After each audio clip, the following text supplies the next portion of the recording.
Hello guys, मैं आपको करा रही थी हिंदी व्याकरण। तो हिंदी व्याकरण में देखते हैं। ये टॉपिक मैंने वैसे आपको पहले भी करा दिया था, लेकिन आप इसको देख ले क्योंकि ये बहुत ज़्यादा इम्पोर्टेंट टॉपिक है और बहुत ही हर पेपर में ज़रूर से ज़रूर आता है हिंदी ग्रामर वाले में। तो भाषा क्या है? भाषा मोस्टली क्या चीज़ है? भाषा वह चीज़ है जिसके माध्यम से हम अपने विचार, हम अपने सोच, हम अपने भाव जो हम प्रकट करते हैं, तो उसे हम क्या कहते हैं? उसे हम भाषा कहते हैं। तो भाषा कितने प्रकार की होती है? मौखिक भाषा या ओरल लैंग्वेज कह सकते हैं हम इसको। तो मौखिक भाषा किसे कहते हैं? कि जो हम भाषा बोलते हैं या हमसे कोई भाषा को उसको सुनता है, अपने भाव, अपने विचार जब हम बोलकर कहते हैं तो वे क्या होते हैं? मौखिक भाषा होती है। और सेकंड भाषा होती है लिखित भाषा या रिटिन लैंग्वेज। तो रिटिन लैंग्वेज में क्या होता है? जब हम लिखकर अपने विचारों को प्रकट करते हैं तो वह लिखित भाषा में आ जाता है। तो देखते हैं। और एक क्या आ जाता है कि जो सांकेतिक भाषा भी पूछ लेते हैं। तो सांकेतिक भाषा, तो सांकेतिक भाषा क्या होती है कि इस भाषा को व्यक्त करने के अपने विचार जो डिसेबल जो होते हैं व्यक्ति, यानी कि जो गूंगे बहरे होते हैं, तो उनके लिए सांकेतिक भाषा का प्रयोग किया जाता है। तो देखते हैं हम।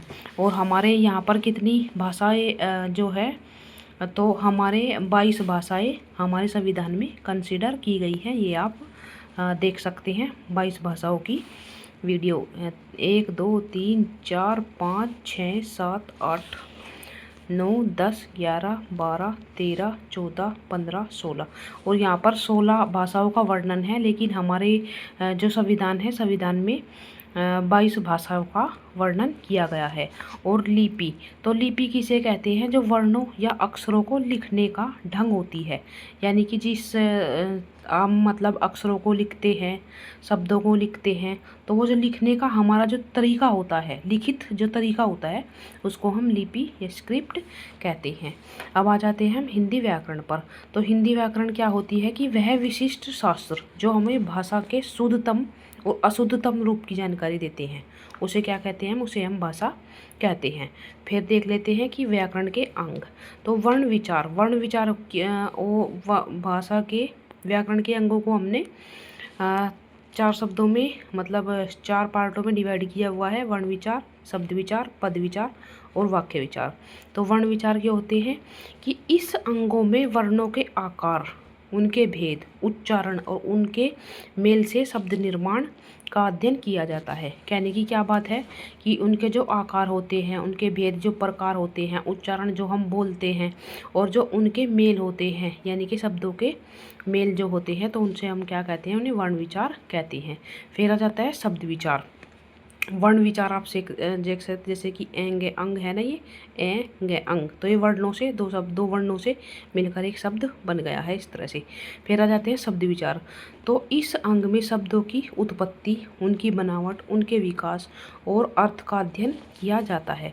तो शब्द विचार में क्या है कि जैसे कि ये है उत्पत्ति।